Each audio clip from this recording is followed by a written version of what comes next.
Hey, it's your girl Siren here. Wanting to, put together as I receive to send out a collaboration of thoughts, words, feelings, emotions about the law of surrender, right? And a little bit about the law of manifestation. Because typically we surrender when we are trying to bring in something, when we're trying to make a change. We understand that surrendering is the first step in allowing the movement to happen. If you don't surrender, you're staying in this place of a tight hold. You're not in the energy of looseness. You're not in the energy of flow. You're not in the energy of allowing the stream and the river to make its way to the destination. I was just thinking to myself the amount of times I've tried to reel something in, manifest something, bring it towards me, and the biggest part of the entire process of accomplishing it was the releasing part. You reel it in, you bring the energy in, and you just let it go. And that's seen in so many different facets of life outside of the life of mental magic, right? You see it in all planes of existence.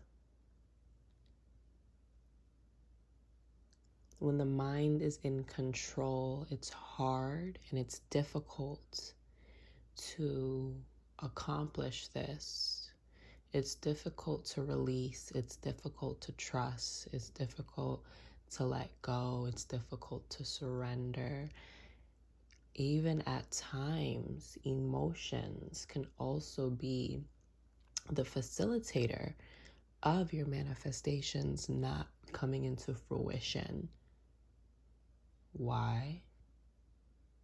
We feel nervous, we feel tension, we feel scared, we feel fear over what we are wanting to bring in to our aura, our essence, into our homes, our relationships, into our life,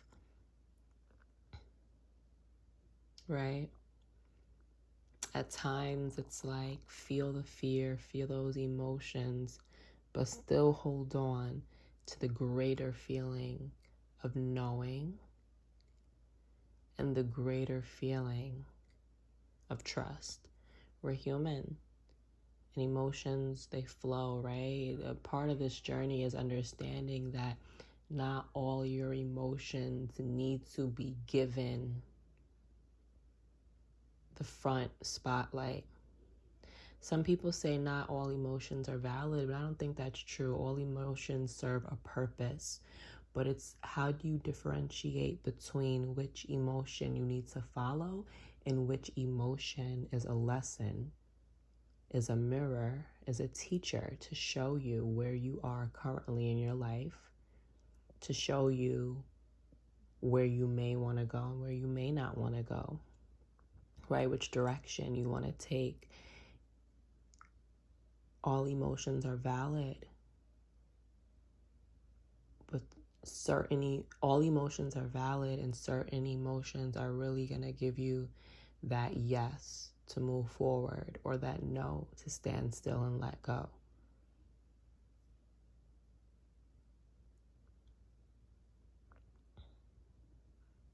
So when it comes to the law of surrender,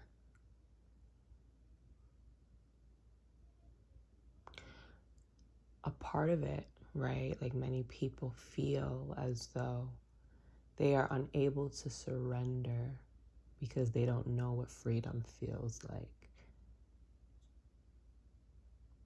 They're not used to the feeling of flow. So how do we get yourself to understand if you're one of those people who are not used to freedom and flow in your life? How do we get you to move from one end to the other?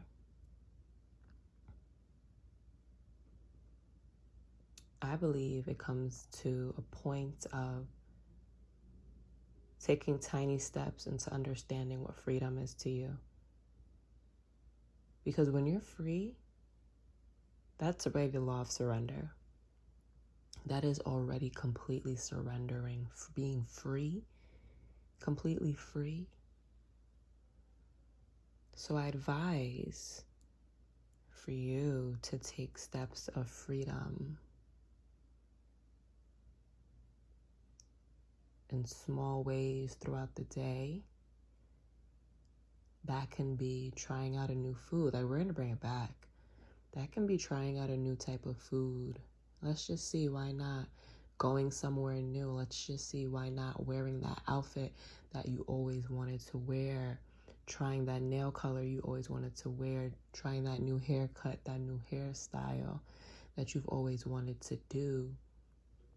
Trying out that creative outlet that you've always wanted to do. Because to know surrendering, you have to know freedom. I believe they go hand in hand. To surrender is to be free. To surrender is to know that I don't mentally have to carry this weight. That I can give it up to the higher source, and I can give it up to the spirits, to the ancestors that you work with, honor, trust, to help lead the way. When you learn how to surrender, you learn how to hear and clairvoyantly see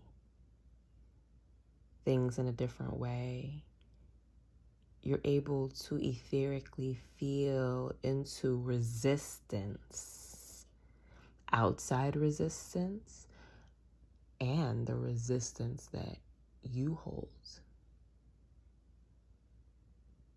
When you learn how to surrender and let everything just be released in free flow, you can start to feel when you're not doing that, when you're not in that energy, or when people around you aren't in that energy, situations around you aren't in that energy.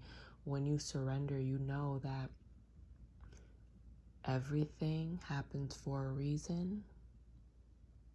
You know that if it works out, that's for you, and if it doesn't work out, that's for you.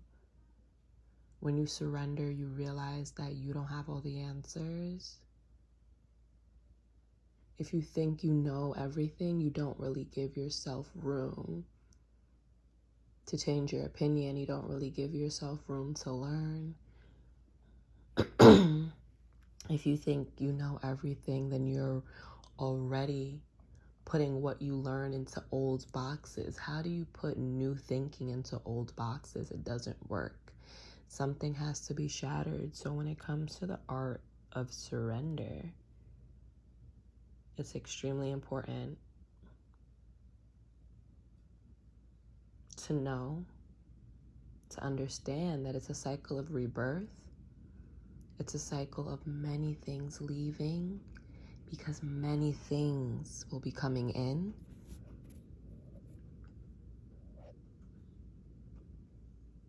And this can be applied to so many different walks of life and so many different just facets of life. And it's so funny, right? Because we always get back to the basics. It's always an understanding of the basics.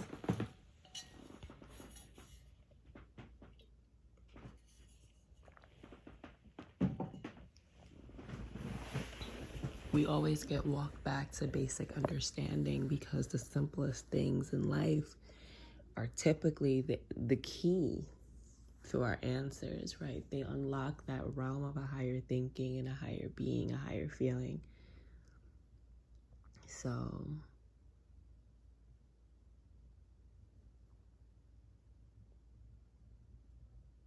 in what ways can you surrender more? What needs to be surrendered? How can we put new thinking into new boxes, not try to fit new thinking into old boxes? How can we trust more? What can we do to trust? Let me tell you something. If that power of prayer is you just speak the life out of you. You speak the words over yourself, and all of a sudden you're alchemized into a new understanding. Your body and the energy has been alchemized to now you trust. Now you chilling. Now you're like, it is what it is. That power of prayer will really transport you to a new portal of existence.